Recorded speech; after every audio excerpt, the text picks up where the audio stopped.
Tim Westwood and then Charlie Sloth are the main two gatekeepers, and they're both white. I tell people if they're good or not. Does that make me a gatekeeper? I don't know, I'm asking. I see a lot of the internet focused on the gay rumours. Pay me and I'll play your track on my show. The internet is the gatekeeper. This What exactly are you gatekeeping?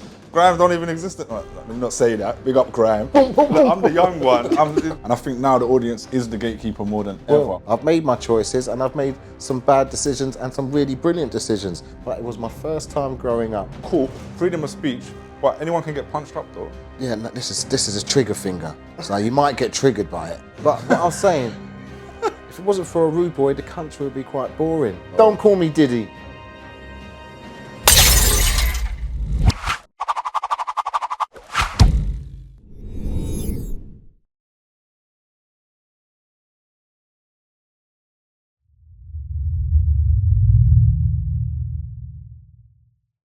All right, welcome to 521. Once again, it's Bigger Than Us, episode 2. Myself, Novar Flip, with Blade. But like we say, it's bigger than us, so it's not really about us here today. We're here to kind of talk about hip-hop culture and, you know, the highs and lows and bring a scene together and kind of, you know, push things forward, talk about the past, the present and the future. And today we have a very special guest, someone I know a long time, legendary in the game, manager. What should I introduce you as well? Gordon Simba. Yeah. If you could just introduce yourself a little. You've Yeah, been on man. the show already, so everyone. Yeah, I've been on the show already and thanks for having me back, man. Like, you know what I mean? I'm like glad to be here and any questions you want to ask me, I'm here just to tell you the truth. Nothing but the truth, so help me God. As it should be. But go and watch the, is it DocuChat, right? Or was Yeah, it was a sofa chat at the time, right? So go and watch his episode if you want to see his story. I watched it a long time ago, mad interesting. But on this one, we get guests back and we talk about, you know, I don't know, we might, Blade likes to say, let's have an argument. So, yeah, I don't think any of us will argue with each other. But I guess just briefly tell us a little bit about, you know, what you've done in the game, what's your highlights. So for anyone who hasn't watched your thing already. I started from photography, me and Kindy from Popeye Photographers. And then from then we used to meet people who, like rappers and singers and, you know, all kinds of people that couldn't go on forwards because they didn't make the money or they didn't make money to do things. And we'd started putting some money in if we made some money and we all would chip in. All right. And, you know, and then we helped out a few people. Was working for Go for the Juggler. And then just met people from actually going to do something and actually being somebody who does something. Yeah. And then you're going to meet people on the way. So I've met loads and loads of people on the way. The first person was Black Twang. Yeah. And then Roots Maneuver. Yeah, yeah. And then, you know, even worked with DJ Pogo when he was working on that label. And he had a group called PLZ. Okay. So we had done him a logo of a handprint. Yeah. Oh, you did that? Yeah. Oh. Well, Matt Backdolf done it, so Braveheart done it, and we gave it to Pogo. You know what I mean? So it was the first Banksy that ever came out. Remember? PLZ came out sort of mid to around 96, 97. Yeah. I'd already put a record out on 691 Influential by a group from Belgium called Rhyme Cut Core, and the cover was the handprint. The hand. So when I saw that, I bit thought, your thing. We are gonna have an argument. Oh, you know what? Let's argue. Bro, yo, get me the sword. Well, you know, that there was kind of like my introduction to the art world. Yeah. Because we were doing those prints long before you even heard of Banksy. You understand? And they were still big prints. Matt Backdolf is the one who done it though. So big up to Matt, you know. And then it became photography, then it became making beats, then it became working with people, then it was like mentoring people. And after that, consoling people, because they were triggered, I don't know. People just like get triggered off anything. Go on, trigger us now, man. I know you got something hooked up. Trigger me, please. Triggered weren't a thing back then. You know what, if we're talking about triggering, we might as well get straight into it. Like, so we wanted to discuss gatekeeping as a main topic for this. So we might as well just go straight into it. What's your opinion on the whole gatekeeping thing? See, when we're talking in English... And I'm talking going all the way back to now. You see, the gatekeeping thing, I didn't even know what the technical term means. Or you know, or somebody being in front of somebody. I thought Tim Westwood was the gatekeeper because he changed the narratives when he saw things changing. That's why he changed to, when music started changing, he got all the grime boys in, but he was doing all hip hop stuff. That's way later though, right? Yeah. So the first time round, gatekeeping is who's ever on radio and whoever can play the music on the radio, they're the gatekeepers. potentially, but all right, when I wrote this online, I said, do we need gatekeeping? And I love to ask a question broad because you never know how anyone's going to answer it, right? A lot of people answered it like that, the same way you have, where it's like the DJs, people with the biggest platforms and reach. But then other people were coming in like, no, I'll call that like the tastemakers. And saying, yeah, we need those. Those are tastemakers. Those are the people that's going to... I like that. You know what I'm saying? On the other side, there's gatekeepers where these are the people that's holding a gate open or closed, right? So I was trying to ask the question, do we need them? On two different sides, where because I've seen this term used positive and negative, right? Either there's gatekeepers that might be, okay, people might say this about Tim Westwood, he's got the power to open this gate for you, put the songs on the record, songs on the radio, play them, give them artists this platform, but he's decided, no, I'm going to keep that gate closed. Do you know what I'm saying? So that might be a negative for that artist. But then there's the other side of the gatekeeper where it's like, do we need gatekeepers? Because otherwise, all these people are going to flood through who, for example, like I've been talking about a lot of these white rappers that have got like what I will say is like racist content in their music, in black music culture, and been like, right, how have these guys just been allowed to be here and do this? It's like the gates just opened. They've just been allowed to come here and kind of do whatever they want. No one's holding them accountable. But then where does that stop? Because then it's like a DJ who might be like, right, I don't like this type of rap record. I'm only going to play this type of rap. Like, where does the balance? I remember saying to somebody many years ago, okay, so I was making my records independently, right? And people were coming to me for advice and everything. And I remember one artist in particular came to me with a record that he'd made based on the advice I gave him on being independent. Now, the thing is, the record was terrible, right? On the record cover, he was holding a gun and everything. And I'm like, that's not your life, bro. Okay. Yeah, and I'm going back to early 90s now. Yeah. But the thing is, his dad had money. So he was able to get the money from the dad and all. And I said to him on the day, shit, I've opened up a floodgate of nonsense because now I've showed everyone you could do it yourself. And that means there is not going to be any policing. There's not going to be anything. If you got the money to put the record out and you're not answering to anybody, you've got no quality control. If your two friends are saying you're dope, you're going to think you're dope until you put your record out and realize everyone's laughing at you. So have you seen Tom McDonald? No. Have you? I was thinking, I bet you've not seen Tom McDonald, right? So he's an American rapper now. Ages ago, this is going back to the kind of white rappers with the kind of very racialized content, right? There's the guy who did it over here that I first spoke about ages ago. And I saw this was like 8-9 years ago. I was like, this is going to happen again. And it's going to get bigger. Now, this guy, Tom McDonald, is in America. He's pushing that narrative. I'm the independent artist. He just had a top 20 in the Billboard chart because he put Ben Shapiro. I don't know if you guys even know who Ben Shapiro is, right? Ben Shapiro is like a very right-wing YouTube speaker. He got Ben Shapiro rapping on his record and it went in the top 20. And the whole record is like anti-hip-hop, dissing like... So using hip-hop... Using hip-hop, but then cussing the culture, like cussing the content, calling it all violent, kind of stereotyping it, right? Which is essentially is a stereotyping. Oh, those black rappers over there, they rap like he would deny this, but when you actually break down what he's doing, that's what them lot do over there. We're the ones doing something positive, and then he gasses up this narrative that I'm independent, so you lot should praise me for being independent. Acts like no one ever did that before. Obviously, loads of people have, but that is the one thing. I was sitting there yesterday. I did a reaction to his latest video last night, and I thought, shit, like that's why. You can just be independent like that, and we should be able to. There's no control, and also, like, you have to remember, music at one point, you were listening to music with your ears, whereas you're listening to music with your eyes now.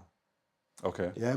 Where basically people don't really care whether you're good or not. If the visuals are good, they disguise the fact that you're not that good. Or if the content, it might be visual content, or Or some people's visual content's wicked, but their rap ain't really all that. But their video person was wicked. If I was a radio DJ and I had a 2-hour slot every week, I'd be making sure that I got the best content with the best rappers, with the best artists. As a channel, things have changed. The visual thing, it's more about just putting more content up. And sometimes, and some people will disagree with me with this, but sometimes I feel we need to put... Can I tell the truth? Fad said to me to give him £400 and he'll play my stuff. And that's what happens. okay, big up Fad. If he can play my stuff without me paying him and I'll still look after Play him. it where though? I don't know. He said he was working for the Wu-Tang radio station. Fad does radio plugging in it, so I don't know. He hires that for a service. Yeah. But that is an angle. Like there are people who hire services to get you through these certain gates. There are people out here. Someone said this yesterday. Yeah, but that's not what he's saying. No. He's not saying that he's going to open the floodgates for you to go and do what you're doing. He's saying that he's basically saying, pay me and I'll play your track on my show. That's what he's saying. He's not saying I'm going to plug it, send it out to other people. He's going to play it on his show. I don't know if you know, but I was managing a group called Marvel a while back. And when we were going out to the PR companies and all that, I was getting messages from certain people basically saying, yeah, give us £500 and we'll play it. It's like, So that's another that is layer. gatekeeping. Yeah, but we have to understand the term gatekeeping in order to be able to explain the rights and wrongs of it, right? So gatekeeping, what exactly is gatekeeping? For me, gatekeeping is people that are basically standing at the gates and not allowing people in unless there's some kind of financial or whatever benefit it is, right? That's gatekeeping. But then there's also the other people that do gatekeeping are the people that maybe not take money in, but they decide who goes through, yeah? But I've got something to say to all of that. In the scene that we're in, all I'm seeing is people are holding up the gates that they think they got. But there's no walls built around them. So these gates, people are walking around you. What exactly are you gatekeeping? This is what someone said online as well. There was like, there's a lot of people who think they're gatekeepers, who are trying to be gatekeepers in this thing. Like we're trying to keep things this certain way. And I guess, like you said with Tim Westwood, when he eventually started bringing the grime guys through, that's because they walked around. They walked around the gate, and then eventually they've created their own thing. And they made enough money to build a brick wall around the gate. And now they're bigger. And then you got the other rappers, the UK rap guys that came later. Now they're bigger. So if we're talking about our kind of scene of UK hip hop, that's the other question I asked is, did gatekeeping damage the UK hip hop scene from progressing? I have a lot of people passing through, right? And every time I speak to people, everyone feels the same. Everyone is talking the same message. We're being blocked. There's gatekeeping. There's this, there's that. So what I want people to understand, I'm going to look in the camera and say this. Me as a channel, for example, 521, I'm not a gatekeeper. I don't want to be a gatekeeper. I want to be an enabler, which is why we're opening the doors and saying to people, come here, do your thing, and we'll put it out there. Even if you're not that great, we'll support you, because at the end of the day, people need to tell you you're not that great so that you can become better. Yeah? Asking your same 4 or 5 friends is not going to improve you. Thank you. Because they're going to lie to you. Thank you, because you know what? We've done that talk show, and I wanted to say on that talk show, at the Roundhouse, the 279 thing, that some of the real hip hoppers wasn't even there. That when I said, oh, Blade done a tune called You don't see the signs. Because You're Blind, but I wanted to say, but he did it in a Public Enemy style, because he grew up on that music, you understand? But I was trying to say that, you know, that didn't sound American, but you had the same style as Chuck D. It's the writing, how you were writing it. Oh, you're saying I was biting? Because we'll fight. Well, I wasn't saying you were biting, but I said you grew up listening to a star. Bro, Miniature grew up listening to 50 Cent, and he sounds like him. You're an artist manager, right? Yeah. You've got links. You've got people, record deals. So are you a gatekeeper? But I tell people if they're good or not. Does that make me a gatekeeper? I don't know, I'm asking, isn't it? Because I tell them if you need to practice, and then you can get better. When I was dealing with Miniature, he was only 16. How old were you 10 years ago, Minnie? 6. You understand? So therefore, time you have a little bit of life, and he mentions that as well. But I don't know if I was gatekeeping because he was naughty. So rude boys run things. I know artists, obviously, we all know artists that have basically practiced. They put the 10,000 hours of work in, so on, so forth, and whatever, and they've become really good at what they've become good at, but they've got no careers. They're still like, in day jobs, and then, they might get the occasional time where they're like, yo, do you want to do a show? And then they'll go and do a show, and the only people that are there to see them are other artists or their two mates. But as soon as the other artist has been on stage before them, when they finish their set, they fuck off. And you got less and less people. By the time the night's done and you got the headline act coming on last, you got 16 people there. Yeah. So you're saying there's a lack of support. There's a lack of in support. the community. There's a lack of support. I think, personally, when I speak to a lot of the people here, I think people are getting fed up. Like they're constantly trying. And it comes to a point where they're like, they have to decide, do we pay the bills or do we carry on being artists and not pay the bills? Girlfriends nagging me, I've got kids to feed. Yeah. All these things go on in people's lives. Well, it depends, because when you're an artist, you're supposed to go to work anyway. It's supposed to be a hobby.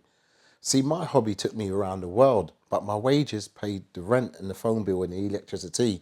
But my hobby got me around the world a few times. I don't know if it's supposed to be a hobby though. I don't know if I agree with that. It's fair enough if you see it that way. I see Young Spray said it all the time, but I think it's his way of accepting that it's not where he wants it to be, which is cool. Yeah, you can go, you know what, this is my hobby, regardless. I'm always going to do this hobby. Yeah. But why shouldn't we all be in a situation where that? And you see this gatekeeper There's thing? loads of people making money. There's loads of people making money off of this thing. You know what I'm saying? Now you're making money off No, it, but but even- there even wasn't. back- You didn't see even- the money before. Not majorly, yeah. But both you two have had like successful moments in this thing. When I just thought about this now, even just Blade in his solo career, you with Roots Maneuver, that's the biggest two there probably was. Yeah. Do you know what I'm saying? So I guess I'll ask both of you, and I mean, we don't have to keep going around this gatekeeping term, but obviously we're focusing around that anyway. What challenges were you facing? What kind of gates do you feel you were hitting that stopped you getting to that next? You don't want to ask me the truth. Okay, I'll tell you my truth. I'll tell you my truth. What I didn't understand is you've got a record that I've made. DJs that are outside of the hip hop scene are playing my record, and it's being played all over the country, all over Europe. It's even being played in certain places in America. How do I know? Because I've got friends who are DJs on college campuses, university campuses telling me. Yeah, I sent them the records. And then you've got hip hop DJs not supporting. Would you feel the same about the Roots Maneuver stuff? Because Roots Maneuver got changed. He got changed to us to make money. When it was Roots Maneuver before, he wasn't called Roots Maneuver. He was called Baron Smith. Okay. There weren't no money in there. I'm just thinking about because I'm thinking of those two stories, not just to focus on us in the room, but Blade. they both probably reached out to an audience outside of hip hop, is what you're saying ended up happening with you. Yeah, it did, and it wasn't. And I think Roots Maneuver, maybe that happened as well. Right? Yeah, it did. Listen, that's what I told you the other day. Remember when I reminded you? I said, "Nah." What happened was psychologically, I've done a psychological move. The psychological move means I've got a mate, and he's on a national TV show called EastEnders. Yeah. So I said, Mo, because his name's Gus in EastEnders. So I said, Mo, how come you got this geezer on your wall and it's not even, we listen to him, what are you doing? I gave him a poster made by Ninja Tune, of Roots Maneuver, and he put it on his bedroom wall. So that's 16 million viewers. Yeah. Saw that. Right. Yeah. And That's marketing. You can't pay for that kind of marketing like that. And the thing is, we've been in them kind of situations as well. But it was more just the music was playing in the background. Like you got, I think it was Holby City. Someone called me up and goes, "Yo, they're playing on Holby City." Yeah. I'm like, "What's Holby City?" I didn't even know the program existed. Yeah. But see, when I said, but hip hop DJs weren't supporting. Like, just to clarify, I'm not directing that at all hip hop DJs, but there's certain hip hop DJs. You know who you are. On top of that, right? No. Seriously, on top of that, now we're on it. There were certain DJs that would play. No, I won't say who because they know who they are. You know why I won't say who? Because I already addressed the situation with them. And I asked them why they did this. How come you lot were playing the instrumentals and then bigging up the producer, but you didn't mention my name? And you didn't play the vocal version. But you know what, bro? The joke's on you. Because you know why? Because guess who was pulling out the samples for the tracks? Guess who? So you were still playing my side of things as well, but you were trying to block me. You weren't trying to block the producer. You were trying to block me. Yeah. You know what I mean? But it's cool because I bought a house off the back of doing that, and I didn't need your support. Carry on with your gatekeeping because you ain't got nothing to keep. No, honestly. Some people, you know, some people are nice DJs. Some people are sly DJs. Do you know this one called Trevor Nelson? He's a nice DJ. Yeah, Trevor Nelson. Okay, yeah, I know his son still, man. You know this one called DJ Elaine? She's a nice DJ. And Jenny Francis. And Jenny's nice. Yeah. But you had some of them, I can say some names, but you know what? Once I say it on computer, it stays on computer forever. But you know what? I've had my arguments, and you know, certain things. Let's get to something else, because there's something else I could say. When you're talking about 16 million viewers, and they're all going to know, Rodney's got to understand what happened. You know, Which Rodney?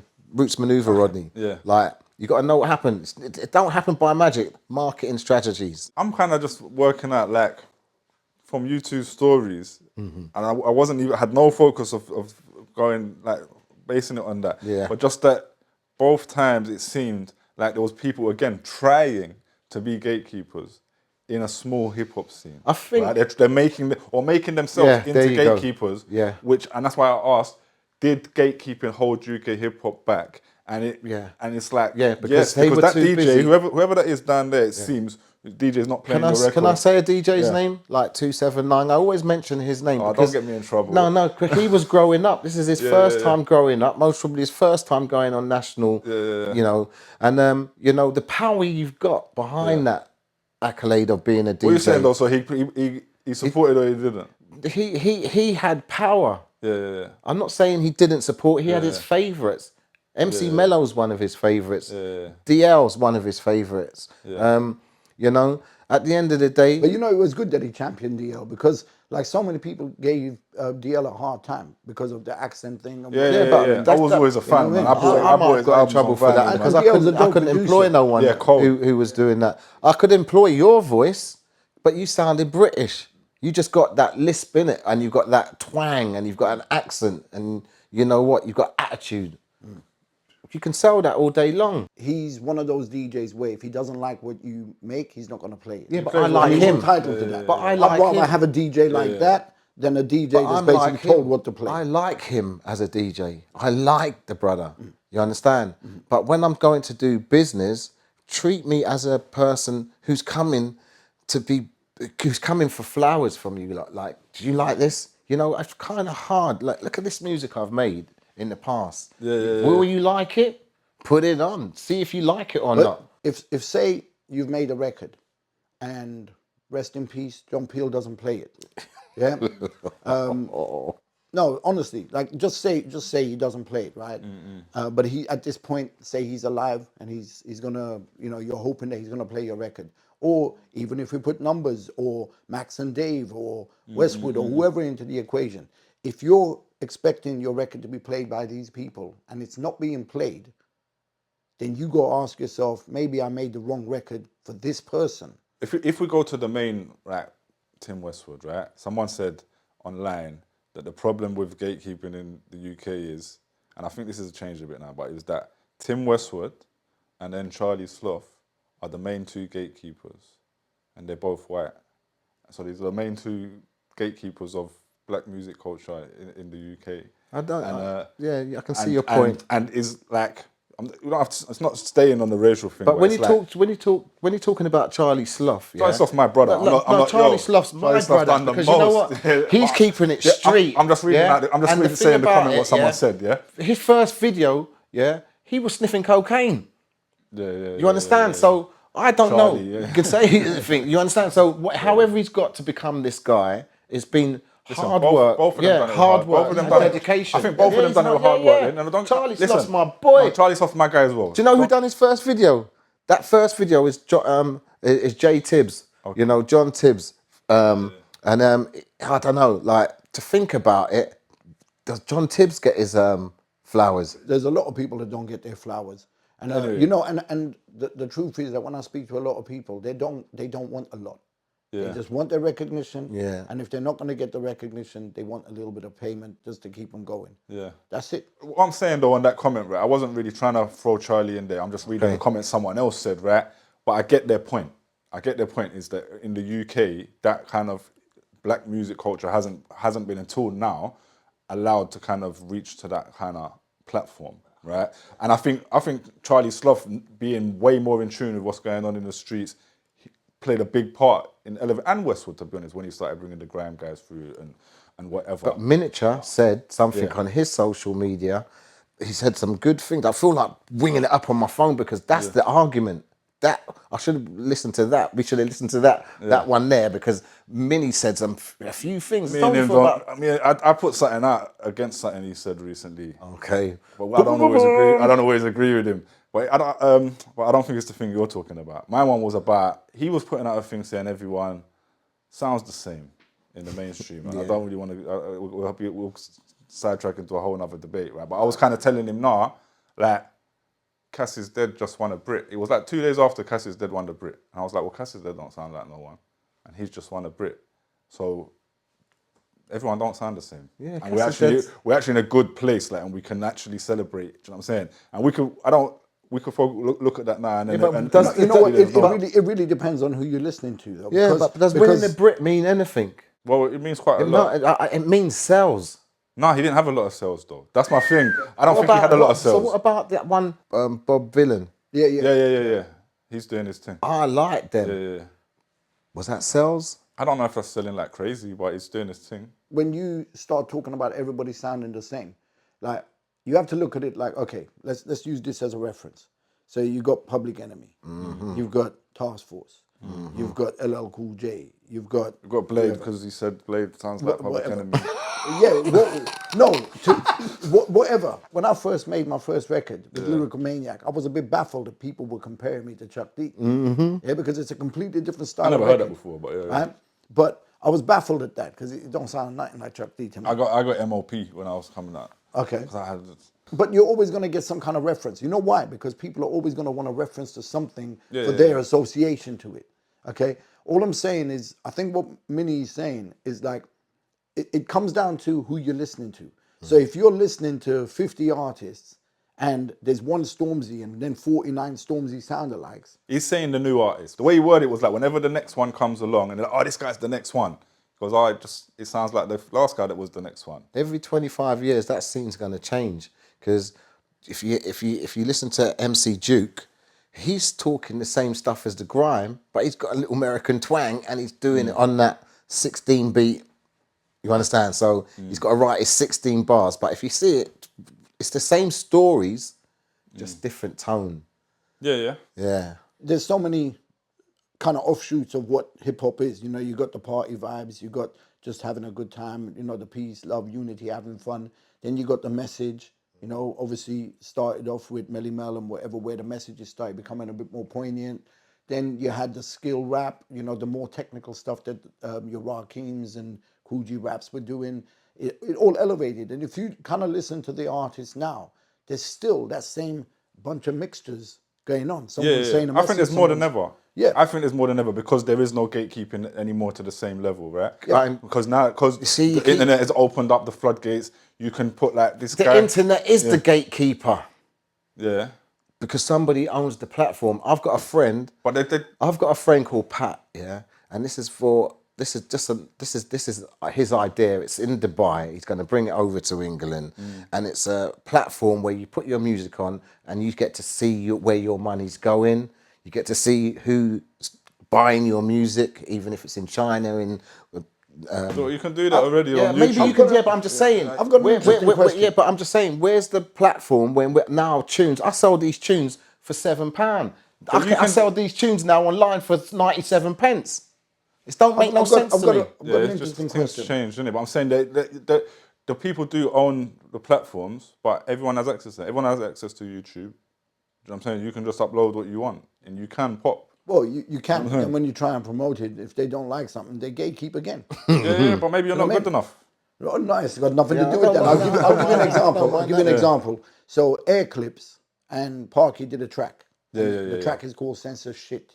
Yeah. Right? They asked me to put the video up on the channel, which I did. Right? Yeah. And we went to promote it, and it wasn't a lot of promotion, just like a small amount. Yeah. And got a notification back straight away. Can't do it. like blah blah blah is not allowed. You know what I mean? Because So of the that's content, something gatekeeping. in the content. But the Oh, title so is the way blocking, Yeah. Right. even You've blocking just been cut off online Twitter, mate. promotions. Yeah, I mean, yeah. with my You've content, just But you been get it- you dissed get it from all Twitter. I just got removed off Twitter. Yeah. Well, I can't work out what it is I said. It But- says violent Yeah. threats or something. But But your what's that called? Thought provoking. yeah, but You know but what? I get that on YouTube, because I talk about loads of social issues, and sometimes it comes up as it flags up sensitive content or shocking content. So I'd say like about 70% of my videos, it tells me I can't monetize them. You know what I'm saying? And that means I can't promote them as well. That just like, it's just like boom. What it means for me is I have to work like 10 times harder and make 10 times the monetization And- income as someone else just to get that little 10% they are allowing to monetize to make it income. That's just life, isn't it? But you know what? The thing is, we always find a way, right? And you will find a way that works for you. But I've got an interesting question though. Why do you feel any of these people feel they need to be gatekeepers, or that we need gatekeepers? Yeah, that's the interesting question. Because when we go back to what we said a few times, that there's people trying to be, even if they're failing, most of the time, they're trying to be gatekeepers. Why are they doing that? So, like I said, I run a channel. Yeah. We're here on the channel. Yeah. Not once in my journey throughout my life as an artist, as a CD manufacturing company, I never stopped anyone doing their CDs. Customer is a customer, consumer is a consumer, right? You help people, you encourage them. Even when I was hearing people's music that I wasn't rating and they asked my opinion, I told them the truth, but I still done their CDs and still encouraged them to improve. Next time they come back with something better. No one has a right to stop anybody. But what I'm saying is, like, as a CD business, I was an enabler. Yeah.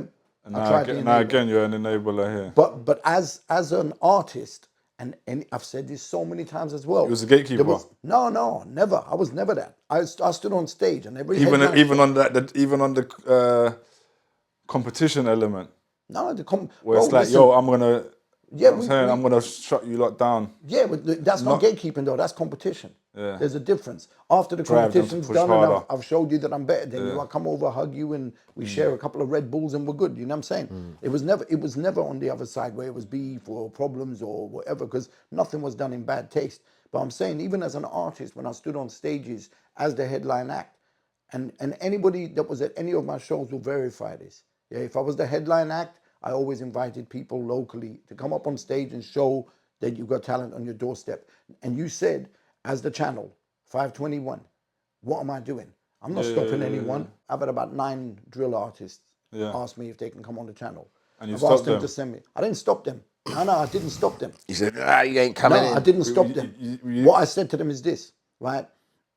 What you're rapping about is not the message that I want to put out It's there. gatekeeping, No, though. that's not That's gatekeeping. gatekeeping. No, No, that's because gatekeeping. because if you're not, It is gatekeeping. No, that's gatekeeping. That's not You're Listen, definitely gatekeeping. let me just say, I'm not. Look, it's up to you. You have That's every right to do definitely that. Yeah, gatekeeping. but I'm saying, we mentioned 279 before. I don't want to. I've already said something about 279 before, right? No, we love him. We love him. We love you too. Big up 279. Yeah. Numbers, we love you. I done a video before, a clip where I said, Yeah. Tim Westwood done more for UK hip hop than 279. Yeah, I've said I was the trying same to be a thing. shocking thing, No, right? listen. Yeah, but Numbers, we love you. I bigged them up after and said, yo, 279 actually did a lot, so let's always make sure I focus that in it, yeah?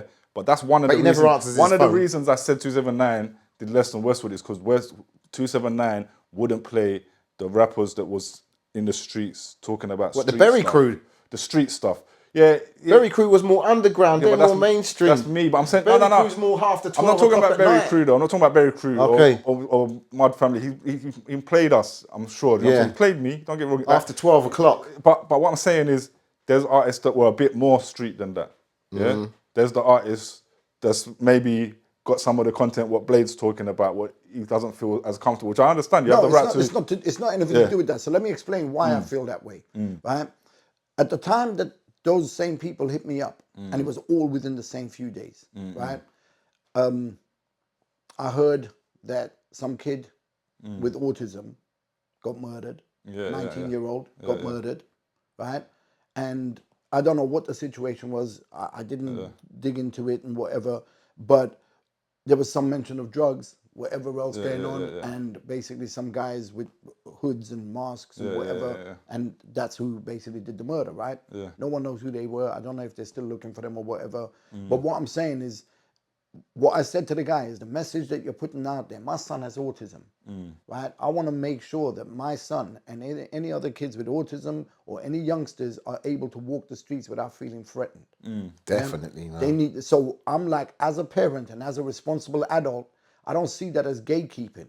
I see that as the narrative over the years changed, where all those things became okay, and we need to start bringing it back. That's why I say, but I'm sure 279 felt that same way about that music, and that's his right too. Yeah. Don't get me wrong, that's his right. But to me, and I think now the way it is with this drill music, where you do actually see, okay, these drill rappers are calling out this gang over here, and then you do see real life repercussions. I still don't blame the music for it, because that could have been happening in a group chat. It could be happening just in a message said on the street. Passing the message. Yeah. So, but those messages were always getting passed in the streets, and the stuff was still happening. So it's just another form of communication, right?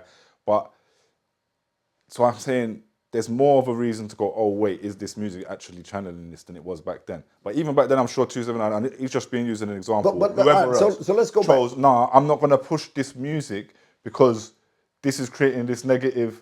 I didn't say I wasn't going to push the music. Yeah. Here's what I did to the guys. Tim did. Yeah, no, I didn't say that. Yeah. No, I didn't say that. Right? So if you let me finish what I was saying, Go on. what I said to all of these guys is, bro, I got no problem with the music whatsoever. But I have a son who has autism. Yeah. He hangs out with other kids who have autism, right? We're concerned that kids with autism are going to be walking the streets, and who knows when they're going to be the next target because someone misunderstood them because they don't have a filter or whatever it is, because, you know, the autism trait, right? But it's not just kids with autism. It's just anybody. Anybody could be a target. So what I said to them is, do me a favor, bro. You see that beat? Yeah, I love the beat. But just say something else so I can hear what else you got. And then let's show another side of you. Because that message is, but I'm not blocking them. I'm just pushing them so they can push the boundaries a bit and be more than I'm not against what you're saying, innit? But I'm just saying, like, I'm just saying you can be more than just a guy. What you're trying to do is kind of influence the content a little bit, which then makes it like a gatekeeper, like a record label who's trying to tell you what you can rap about. I see it. Do you know what I'm saying? There's a level of that. But I get you're doing it for a more honest, like a more like noble cause. Just than it would be a record label telling you to do the opposite, telling you to rap about violence so it would sell, or telling you to rap about sex so it could sell. You're doing the opposite, but it's still the same kind of action. Okay. All right, and my only issue, and I'm not saying this to your thing, is just bringing up the example, is like those kids that are out in the streets doing these things. If we start telling them, oh, no, don't. No one's telling you not to do that. I'm just saying when you come on here. Yeah, but you can't come on here. You can't come on here. I didn't say you can't come on here. If you're gonna rap about that, then and say that's the only opportunity they got. Like that's them rapping about it is actually taking up time where they could be out doing it. What do you do when you're listening to your kids' music? What do you do when you go past your kid's room? My daughter puts me on music all the they're time. banging out some. She don't play all of that though. Okay, because I want to know. So can I throw something else into the equation? Like, we're talking about the music that is out there now with all the negative stuff being spoken about. That's their life. That's not my life. Yeah? And I like the music, but I don't always agree with what they're saying. Yeah, because it's not my life. It's not that I disagree with it. I just don't agree with it. Do you know what I'm saying? Because when we were out there, maybe some of the things we were saying was seen as by someone else. By someone else, right? I remember them saying that hip hop was devil music and whatever else. Not in the 90s. Yeah, whoa, look. So the 90s was gangster rap starting. Nah, man. So anyway, let me stay on topic. Not all of it, because you had jazz, hip hop. Exactly, you had everything, but we had a good mixture. But what I'm saying is, somewhere along the line, the narrative got changed by the industry to push the kids to do more of that stuff, because it was more kind of like, the more dramatic you make it, whatever, the more kids are gonna wanna, you know. And they're not even targeting the kids that are on the street; they're targeting the kids in these kind of areas. But you call them kids, right? I call them rude boys. You understand? And rude boys gave you everything you love. Remember, rocksteady, blue beat, ska, ragga, jungle, garage.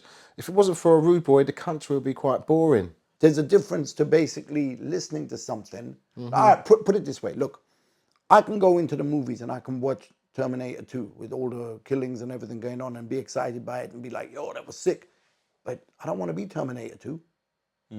But you can also listen to one of them drill rappers and you don't want to be them either. Yeah, but the difference is, I'm running a platform, and in some ways I'm trying to make sure that I'm not adding to the You're problems doing of a the good world. thing, Blade. I'm You're not doing trying to be. something I'm good. not trying to add to Because the you know problems what? in the world. You're being a gatekeeper in a Yeah. sensitive, in a sensitive. No, what's it called? But- Censoring. Bro, I love some of these rappers. I think they're sick. I loved, Right? I love Ghetto. I'll say And put Ghetto them when on. Ghetto came out, it Well, was, yes, yeah, yeah, it was like, it was so He was sick. hardcore. But we him and couldn't P sell Money, it Him, because P Money, and Bugsy Malone were my favorites at one time. you couldn't sell it at that time because you would want a record company to back you. Yeah. Yeah, He's or you'd popping want now, to think the you new need a album and all of that. Yeah, but you would sell it in Dark and Cold. It sold out. Yeah, but see the difference between what Getz was doing and all of that is like he was very technical with it. He was skillful. He was But creative. if we're talking about content, people would have said the same thing about him, innit? They would have said the same thing, especially back then.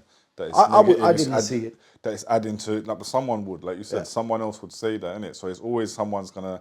So to me, that's a level of gatekeeping. Is what It's I'm saying. wicked It's a talk. level of gatekeeping. But- and here's going back to my question at the beginning when I said there's two questions. Do we need gatekeeping? And one question with two sides. You know what I'm saying, do we need it to keep things under a certain control that needs to be had? No, right? I think there That's should be what- and that- freedom. I don't. But you're saying you're doing- gatekeeping. You're certain you've got type the of content. internet. Okay, so look at say, all right, let's go back to I mentioned John Peel. Did John Peel play every record that he was given? Who knows? No, I can tell you he didn't. No, of course not. But Right. So So what I'm saying, that was his platform. Yeah. And he was able to kind of go, right, I like that song, I don't like that song, whatever. And it came down, back in those days, I'm guessing it came down to liking rather than talking about bricks, right? So it was just an opinion. It was subjective. Like, But when the platform becomes the power, yeah, and I know, cool, like we're in a kind of niche UK hip hop scene, right? I'll say your platform is one of the biggest things there is that's here left in this scene. Do you know what I'm saying? With a few others. So when that's the main thing I might be able to get onto, and then I was like, oh, actually, but no, I can't. I can't get on there and do my thing. Don't get me wrong. We're talking about drill artists. Okay, they got so- all kind of avenues they can probably go elsewhere. So it's not they shouldn't get blocked there. Let me explain why. In particular, one person, the first person, unfortunately, that I heard from that, I mean, they know who they are. I don't need to mention names here. If they watch this, they'll know I'm talking about them. But the first person that I heard, first of all, they were talking about selling bricks and whatever. You know what? That's not even that deep, though. No, it's not that deep. But bro, I mean, someone's when going to come for me for that. But yeah, but that's not even that deep. But then when they start talking about raping someone's daughter and stuff, that's when I'm like, nah. Oh yeah, I wouldn't allow that. I'd gatekeep that. I'd punch them Okay, up. so now you see the context of what I'm saying. That was always been hip hop. Your mum. Yeah, but your daughter, like, See what I'm saying? your daughter could be the like R 10. part, the R part. You know, Your I mum. don't play Your with- mum I don't this. play Your with mum that. that. It's hip hop. I don't play with that, but Now you understand the I don't context play of with that. why. I don't play with that outside of music. You know what I'm saying? I've said this as well when it comes to the racism thing. Are these rappers, the white rappers, being racist, or even in battle rap? Yeah, you it's did. like battle rap. You're allowed to be racist in the room, and there's one level where I'm like, yo, cool, freedom of speech, but anyone can get punched up though. You say something wild, you might. Listen, why can't I I've punch heard the them most up? wildest stuff in that battle raps. You understand? The wildest stuff, and you're allowed to be free. Yeah, of course. Are you? Yeah, Yeah. you are, but Yeah, you you can are. get punched up though, is what I'm saying. And and that's, I don't know if that's gatekeeping. Yeah, whatever. That's good. Called that's called good But you know, lyrics. can I- That's called good lyrics. Let me throw something else in, right? So obviously we know there was SBTV, right? There still is SBTV. R.I.P. Jamal. R.I.P. Jamal. Yeah. Right? And SBTV was doing what they were doing. It was creative. It was innovative. It was helping people. Blah blah blah. He's the best to me. Right? But what happened when Grime Daily, as in when it was GRIME Daily, right, came in? They started introducing a lot of the street stuff that Jamal didn't want to get involved with. So was he a He's on some of gatekeeper? it though. No, But he didn't. No, they became the gatekeepers. So this happened. I haven't even bothered to read out any of the comments. But it doesn't matter. Yeah? And even from That's what I right. understand, even Global Faction, which is basically a hip hop one, right? Which Straight is like up hip-hop. social conscious. right? like- But they wouldn't push that stuff. If No, people went to but them. they're all gatekeepers. So I we're feel all like gatekeepers. Global Faction. You know, I've bumped heads with Global a few times. You know what I'm saying, big him up though. Like I do love the platform, what it Yeah, they're stands sick. for, and all that. Yeah, and visually and that, I think what he did for Era was sick. Yeah. But yeah, I feel like Global is a great example of gatekeeping holds out a lot of artists that need an opportunity. Do you know what I'm saying? But cool, don't get me wrong. Like you said, we need balance. So those artists are not getting on Graham Daily a lot of the time. Low-key might get on there sometimes now because he's such a big artist. But a lot of the artists with that social conscious message can't get on Graham Daily. So that's another form. There's gatekeeping going on there. There's gatekeeping going on. So that makes sense why Global's going to make, all right, I'm going to make a channel just for this over here then. So I'm cool with it. But Okay, so I had an artist that was a rapper, singer, and it was a woman. I'm not saying female. Well done. Right? Well done. That's a private joke between me and Nova, but yeah. Private, public. Public, yeah, it's actually Feminist, public, yeah, I isn't was it? Yeah, telling yeah. you, yeah. All right, so, but I still don't agree with you, but yeah, all good. So she sent me an album to listen to because she wanted to come on here. And I said, I have a limit. Like, I'll go as low as 20%. 20%. Right? So she was. I can go mediocre. I can go below She was mediocre. like 5%. She was low. Yeah. Right? And I'm sorry. 2-3%. She was low. And the main problem was, okay, her personality is great. I love the personality. See how this whole thing started with Blade. Blade showing us how he's not a gatekeeper. And then all he's done is explain to us how he's the main gatekeeper. No. Do you know what? Left. No, It's but all we on have- Blade. It's all we on have Blade. Foot is on the door. Your foot is like on the door. Not at all. Not at all. It's like if you've got an album and you got 25 tracks recorded, are you gonna call yourself a gatekeeper because you didn't allow certain tracks on the album? That's what I'm doing with the channel. You understand? Like tastemaker, like we said, tastemaker. That's fine. Right. That's fine. Talking about- So what I'm saying about this girl, personality, brilliant, really friendly person, lovely person, right? But what she sent me was all vocoder stuff, all auto-tune, everything. What's wrong with that though? It's not real. It's good. No, but it wasn't good. It's It wasn't. good. No, but it real. wasn't good. No, it's real. No, bro, but It's it a wasn't plugin. good. Or would you say it's not real if it was reverb? No, but bro, it wasn't good. That was the point, right? But also the thing is, it's like when people aren't pronouncing the words and you can't understand anything. There's literally So you're nothing. saying it's mumble rap? It was worse than that. And I ended up saying to her, "Can you send me something without auto-tune?" I like mumble rap. I don't. I couldn't understand a word. And I just thought the viewers that I've got at the moment, at that time, they're here for the lyricism, for the words, whatever's being said. And what she was going to bring to It doesn't fit your platform. it doesn't It's fit the fine. platform. Doesn't fit That's the all it platform. is. And That's some fine. things just don't fit the platform. All right, so this is what I wanted to take the stage for. Gatekeeping. Gatekeeping. Is that your gun finger?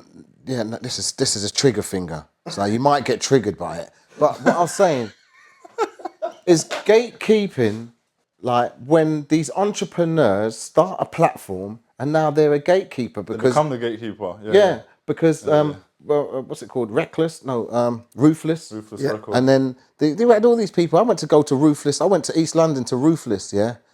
And I got shut down. Yeah. So He's gatekeeping. they're entrepreneurs. They had a shop and He's everything. throwing names out, you know. Give me some. Who else blocked you? And it was a gatekeeper that we want to. They didn't really block me. It was Trigger just finger it's ready, just let's that go. they had an opportunity to hear something and they never responded back. Yeah. And the same was you thing with bringing them, though? Grime Daily. What was you bringing them though? What artists? What artists was we bringing back at them time? We was bringing some hip hop because they was doing hip hop. It was before grime. Okay. It was this because they got recognised from grime. Yeah. Everything's bullying. If you're bullying somebody, you're straight bullying them. Remember when you coming up as a beatboxer, but you're that colour? Yeah. Did you feel bullied? Of course. There you go. Exactly the same But friggin' what thing. did I do? I just broke Carried the doors on, down yeah. and carried on. And There said, you go, ain't- entrepreneur you ain't bullying me style. and done it. Yeah. I think basically there is no gatekeepers. I mean, there's little examples, but like we've kind of established now that people who got gatekeeped, the good ones, carried Broke on through. doing it. They just broke through. And then and where are those people that was trying to be the gatekeeper left now? They're all still trying to be gatekeepers. Listen, Still they trying to ended up- gatekeep something Listen, that's let me been left tell you. behind. So Tim Westwood's a gatekeeper. Was Puff Daddy a gatekeeper? Oh, he's done the segue for me. That was planned. Yeah, Puff of Daddy's course. a gatekeeper because Puff Daddy turned enough people down, didn't give them a chance. Yeah, but here you got two of the like. I was thinking. I think I went off track with Tim Westwood ages ago, right? And I was saying, if there's one platform that's the main place I need to get to really get to this next level, there was a time when Westwood was that, right?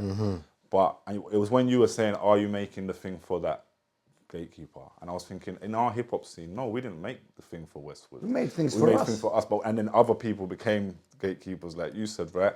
I think I had a different experience in my era to both of you, because when I was coming out, even though I didn't even reach the success with it, and maybe if I needed to branch out more, I might have more, but actually, all of those people who I'll call tastemakers, they all played my record.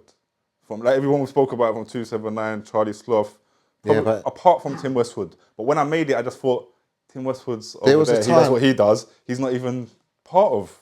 But there's a time when you were fresh.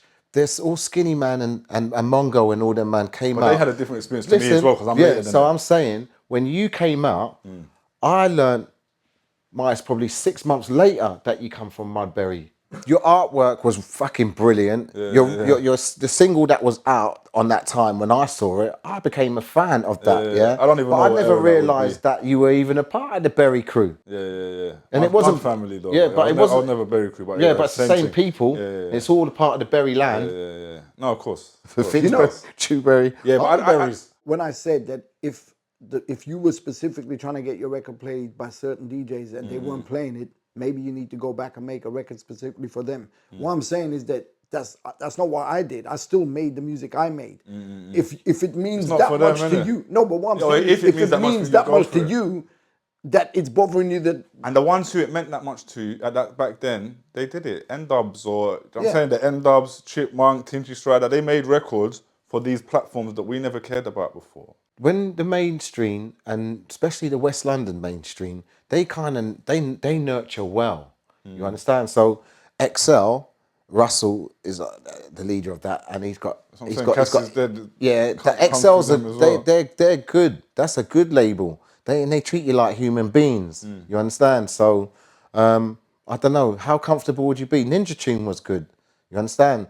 But the gatekeeper thing, I think every entrepreneur has a choice of saying, like, do you like it or not? I'm an entrepreneur, so do I like it or not? It's important that you said that everyone has a choice. Yeah. You know, so if you've made your choice and you then end up regretting it 20 years later or whatever, there's no one else to blame but you. I've regretted it 20 years later. I've made my choices and I've made some bad decisions and some really brilliant decisions, but it was my first time growing up. I hadn't grown up before. So everything was a learning process. You wanted to go on back to Puff Daddy. Yeah, no, so the reason I just wanted to finish the Tim Westwood thing, that he was this one guy, right? Here's this one big, powerful person here. He lost that eventually, right? But he didn't, not because he didn't let the artists through, because he eventually did. He put on the grime guys, he put on the UK rap guys, and it built the industry, right? Then I think Charlie Sloth did that a lot more and better. That's why he kind of took the path, right? But I guess on the Diddy thing, it relates to Westwood. I guess Westwood's in all this trouble now. You know what I'm saying? Diddy's now in all this trouble. These are both people who have had powerful positions in music, who have maybe abused that power. So does this gatekeeping thing, I guess, like also relate to positions of a power that lead to people getting away with abuse? Is what I'm kind of leading to. I mean, and then that gets like a lot bigger as well, because then you've got people like Jimmy Savile and all that to deal with. So it's not just hip hop. No, of course, like I don't like. Goes further. I don't like that being focused on hip hop. So I don't usually focus it on hip hop. But we're in hip hop. These are things. It's mad. We spoke about Diddy on the first episode of this, because it's been a big gap since we did the first episode. I was just saying, oh yeah, Diddy and Giggs done a show together, and look what that's showing about growth of the. And by the time the episode came out, all the accusations had come out already, but we're not speaking about it in the episode because it came out later. I don't know. What do you all think about this whole situation? Well, a girl from Manchester said to me, "Do you know Puff Daddy?"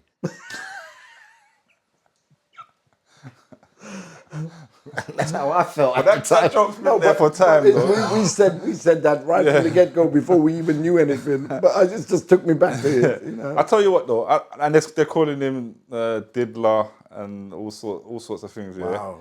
People are saying, instead of saying no homo, they're saying no Diddy now. No Diddy is like the thing. But it's funny, it's whatever, innit? But I'm saying I don't care, innit? I don't care about the gay thing. It's not even, Like, yeah. nothing It's that's been just said like, about Diddy is surprising to me. Listen, man. If you said it about, I don't know. Don't call me Diddy. Don't call you Diddy. Just random Simba joke, innit? Yeah, I won't, bro. Don't worry about it. Yo, I used to call myself the British Puff Daddy, but I wouldn't call him that. Oh. I would call myself that When now. you was the big manager and that? Yeah, when I was doing things. Shit. I'm saying, I see a lot of the internet focused on the gay rumours. Puff Daddy's gay, Diddy's gay. That's his life, innit? I don't care. I don't care if it's gay. That's his And life. to be honest, I was told that 20 years ago. And in reality, whatever he's done to shaft all the artists and whatever is not actually anybody else's business, but the artists and him. No, I don't You know, laugh. But that's as a serious level of gatekeeping when you're ripping out off artists Right, and all but that. what I'm saying is, personally, if I was signed to Sony and Sony fucked me over, it's nobody's business but mine and Sony's. Right? That's what I'm saying. We should all still as back an you and say artist- fuck Sony right, though. Right, exactly. But me as an artist, how I would get the message out is write a song about it and let the world know. And then they can all have their opinions. But it doesn't mean they have to be in my business. I'm saying I'm more focused about the abuse allegations, don't you? Yeah. So I'm saying because Diddy has got a whole load of SAR, you know what I'm saying? I try not to say the actual words on YouTube, allegations. What he's actually being investigated for now is sex trafficking. This is what they seem to make the charge around every time in these cases nowadays. I don't know quite why or the details, but it's the same thing what happens. It's the only thing they can get him on. That's why R. Kelly's in jail. That's what they're getting Andrew Tate for. And now they're investigating Diddy for sex trafficking. They raided his whole house. I was actually on live when it happened. Someone sent me a message and was yo, this is going on now. And I was like, what? Let me... I'm watching it live on Fox while I'm on live. That's the next level of when gatekeeping as a term, I don't even care about using this term continuously, but power in this industry is a problem. But it's like there's these women, men maybe as well in his situation, where he'll be sitting there saying, oh, I've got the power to open this door. So you come over here and you do what I want and you do these little... It's grooming as well, isn't it? Yeah. And I'm going to open that door for you. And people have been getting away with that. And you know what's for sad? years. I always say cancel culture don't exist. And I'll tell you, even people want to always bring me examples. But I say cancel culture don't exist because everyone gets to carry on. And even Westwood, if he's not doing nothing now, how many years later did it happen? They made sure they allowed him to do it all the way up to it didn't matter no more. Then we go, oh, now we'll shut you down. You know what I used to see, right? And I think this is an important value to what we're doing. It's an important contribution. Like many years ago, right, I got deals offered and I turned them down. But then I'm walking around on the streets and I'm selling my records and stuff. And I'm seeing people, not just artists, but people basically ready to give up everything for a bottle of drink, ready to give up everything for going into a club free. Do you see what I'm saying? It's like, hey, I'll give you a free t-shirt. Oh, yeah, cool, I'm your slave now. And it's pretty much, they might as well have said that. Do you understand? So it also comes down to the question of how much do you as a human being value yourself to know where the boundaries are where you don't allow them things to happen. Yeah, people got, a lot of people don't value themselves and it could be their own mental health struggles, financial struggles. There's a lot of vulnerable people in the world, isn't it? Being in the position that we're in, like I said, and I said it from the beginning, I don't want to be a gatekeeper. I want to be an enabler. Yeah. And that's all I'm doing is focusing on the enabling. Even when we go back to the drill guy. So I'll put that into context. Yeah. I don't know if I let you finish that. No, you didn't. But I'm saying the reason why it got me is I didn't even have a problem when he was talking about bricks and whatever, because I know people that do that stuff, right? So I'm used to it. I'm kind of immune to that whole thing. But it's when they started talking, and especially when I said to him about, like, break down the lyrics for me. And he's a young guy. The girl that he's arguing about is an ex-girlfriend, and she's got a 3-year-old child. And you're talking about raping the child. I asked him about the context. DMX had a sick lyric like that. Very sick lyric about, It just hits a certain nerve with you, you know what I mean? Of course. And that's the only reason why I said, bro, change the lyrics. Show me something a bit more skill-based rather than what's going on in your mind where you want to rape a 3-year-old, and maybe we could talk. Yeah, that's something else though, man. It is. That's something But else. I'm just letting you know, I don't see that as gatekeeping. I just see that as having a bunch of morals. And as a talent, I think I there need is to a have thing some. of having morals, and like, but you know, Yeah, but you everyone's can say what morals. you want now. The gatekeepers will tell you if your stuff, they'll ban you from your own platform. Like if you say the wrong thing or if you do the wrong thing. Well, That's the gatekeeper. I'm doing that all the time. I'm calling people out. People say I've cancelled them. Maybe I'm a gatekeeper. I never really thought about it like that. Yeah. I'm No, the you're going to gatekeeper. become a gatekeeper. Maybe the gatekeeper. You're on your way to be a gatekeeper. But you know what it is? It's like I'm giving them the opportunity to change something to still come on because I want to support them. Do you understand? I'm not saying, nah, I ain't doing this, and nah, you know what I mean? Yeah, that's what I was saying for you to bring some more. Do that show at Map Music or something like that where you can come down and invite people, even a clash or something, or battle rap or something to generate something. But if we got to come all the way down there, Yeah, I but don't see as much people as you would get into if you don't Map. come all the way down here, you might be gatekeeping yourself. No, though. exactly. You're not And might there be is always taking that. I was thinking maybe before we wrap up, I could go to a few of these comments. Yeah. So I've got a comment actually from DJ Excalibur here. Big up right. DJ Excalibur. How you doing, know bro? what I'm saying? And he said, as someone who was technically a gatekeeper, he would say no. I'm asked, this was to the question, did gatekeepers hold back to UK hip hop, right? He'd say technically no, but other DJs, Radio 1 certainly did hold it back. So he's sending some shots there, but not. And there's a lot of Westwood talk. So here's this one from Danny Poison said, people used to say Westwood wouldn't play UK enough, hardly backed any UK rap until Graham started getting massive. That's kind of how Charlie Sloth became the figure he is now, because he actually backed all UK rap in the beginning of his Radio 1 days. I guess we kind of covered that already, but Yep. yeah, I think that's true, man. Captain Barrett, I don't know if these comments are going to say everything we've said a lot of people blamed Westwood, including me, but if people aren't making tunes that he thinks will work on his show, it's not played covered, or tunes he doesn't like, then is that on him? He definitely played some.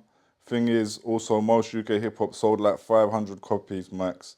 People still got crates of it in their attic. I 100% believe it could have had a bigger audience, and there are people in the industry that could have made that happen. But who was out there showing them the potential or helping them to join the dots for it to make sense? Yeah, see, I kind of agree and disagree with that because I just feel like if you believe in your product and you hit the streets, you got legs, go out there, use your legs to walk out, use your hands to carry the product, and use your brains to sell it. I think there's a bit off with the numbers as well, because I think you would confirm this, sold a lot more records than that. I sold more than 500 copies of vinyls I that sold I've a put out. hell of a lot more than that. Hell of a lot. But I guess it's talking about. I guess these people might look at you as the artist that's, you know. I would say the at one success, point, at one point, multiply that by at least 100. There you go. Fucking so, no, jeez. Yeah. Luke Maverick said Virgin Records dropping the Brotherhood and signing the Spice Girls didn't really help. But that just goes to show what kind of music actually sells in the UK. Sign the who? Spice. It said dropping the Brotherhood and then signing Spice Girls. I didn't know that happened in that thing. Is that correct? Does that sound right?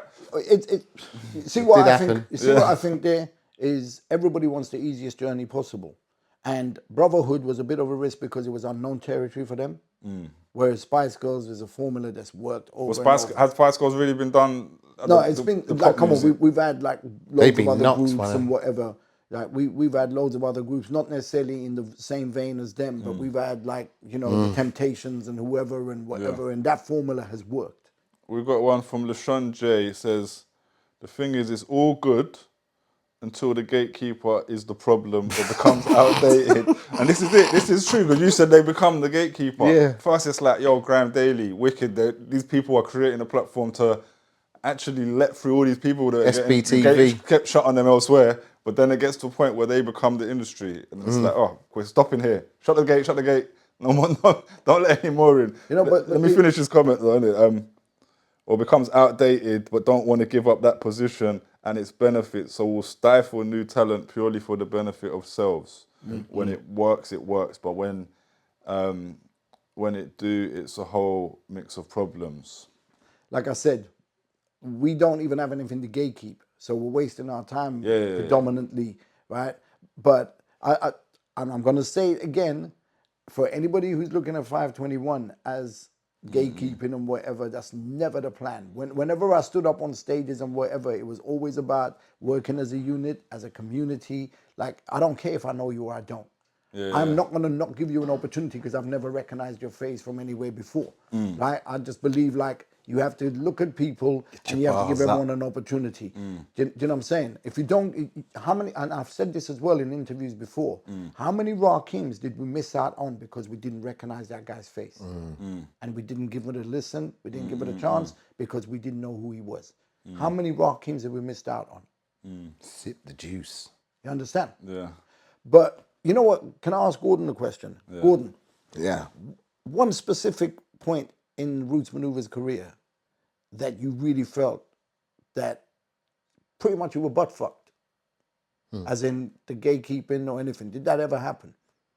Like, I mean, why did you change the direction of the audience? Because, I mean, was there something that led to that moment where you thought, you know what, I'm going to go for this type of audience rather than the audience that we started out in the beginning? Was the audience the gatekeeper? That's The what I'm saying. audience was definitely the gatekeeper. And I had to say to Rodney a couple of times, like, Rod, why don't you rap like your dad?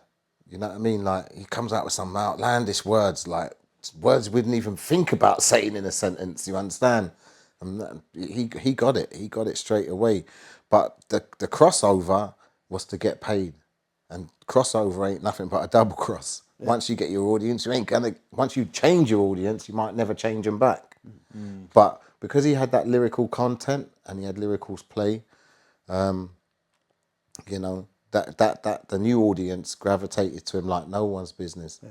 And then all you had to do is just put some grungy music, jerk it up in the back, put a couple of dings in there for anybody who was on acid. Then you understand? Ding, couple of dings in there. But the important thing is that what I'm trying to get at is it wasn't just the people in the industry, the DJs, the radio pluggers, whoever that were gatekeeping. The audience was also the gatekeeper. But the audience should be the gatekeeper. Well, and I think now the audience is the gatekeeper more than ever. Although some people argue with that because of taste, who controls playlists. And when I heard that, when we was doing the Roots Maneuver thing, and it was kind of a blatantly swap from black to white audience, you understand? But it wasn't. It was still keep the black vocals. Wait. You're saying the audience that you were targeted to or managed to reach in Roots Maneuver's career? The first went time from a black audience to a white audience. The Roots Maneuver. What's that? Remember Red Records? You remember up the top there was a little. There was a rave up there in the corner. I forgot what it was called. I don't remember. Right. I know what you're talking That was about. the audience. That was our audience. The area people. What kind of year is this? This is interesting. We're talking 97. Because I'm saying, obviously, this is a whole separate conversation. We'll probably do a whole show on this. But I know I played you that song where I talk about the whitewashing of UK hip hop, right? Yeah. I come up in an era a bit behind where I first, when I first came out, the audience was much more black in hip hop events I was going to. Yeah, it was mixed, but much more black. Black people don't buy music. They go to the black market. They don't want to spend £8. They want to spend £2.